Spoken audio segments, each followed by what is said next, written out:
Hello বন্ধুরা, আমি দেবস্মিতা আর আমার নতুন একটি ব্লগে তোমাদের স্বাগত।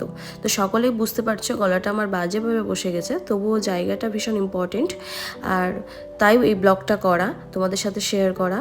তো জায়গাটা অনেকেই চেনো আর জায়গাটা সম্বন্ধে অনেকেই জানো, তবুও আমি একবার বলে দিচ্ছি।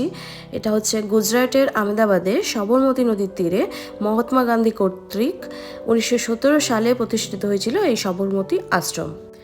আশ্রমটি অহিংসা, স্বয়ংসম্পূর্ণতা এবং সামাজিক সংস্কারের গান্ধীবাদী নীতির প্রচার করেছিল। এই সেই জায়গাটা, পুরোটা ভীষণ সুন্দর জায়গাটা দেখতে। এটাই এখন একটা জাদুঘর হিসেবে পরিচিত আছে। তো এখানে সমস্ত কিছুটা গান্ধীজির সব জিনিস ইউজ করতো, আরও সমস্ত জিনিস গান্ধীজির মানে বাড়ি ঘর সমস্ত কিছুই এখানে রয়েছে। তো সেটাই আমি ভাবলাম তোমাদের সাথে শেয়ার করি। তো এই যে দেখো, এটা একটা রুম। আশা করি তোমাদের দেখে ভালো লাগবে ব্লগটা, ওই কারণেই করা।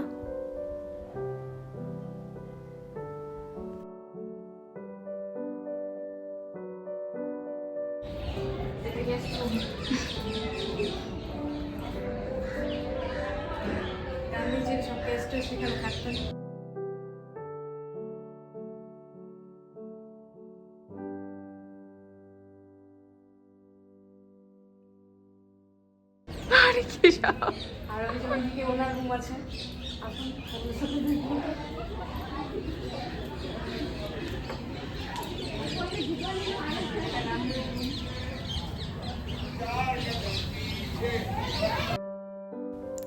আর গান্ধীজির এই সেই চরকা, যেই চরকা গান্ধী আশ্রমে রোজ কাটা হতো, আর এটিকে তিনি একটি রাজনৈতিক হাতিয়ার হিসেবেও মনে করতেন। আরও অনেক গল্প রয়েছে, তো সেগুলো তোমরা আশা করি জানোই।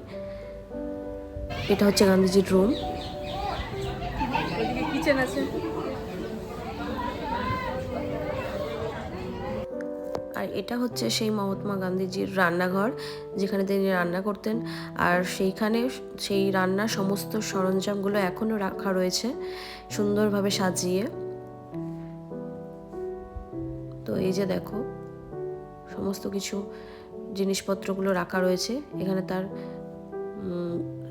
চশমা, তারপরে জুতো, এগুলোকেও রাখা রয়েছে। বেশ সুন্দর লাগলো দেখতে। এখানে আরও অনেক জায়গা রয়েছে, তবে পুরোটা ব্লগ করা সম্ভব হয়নি। তো ব্লগটা এখানে আজকের মতো এতটুকুই থাক। দেখা হচ্ছে নেক্সট অন্য কোনো ব্লগে। টাটা।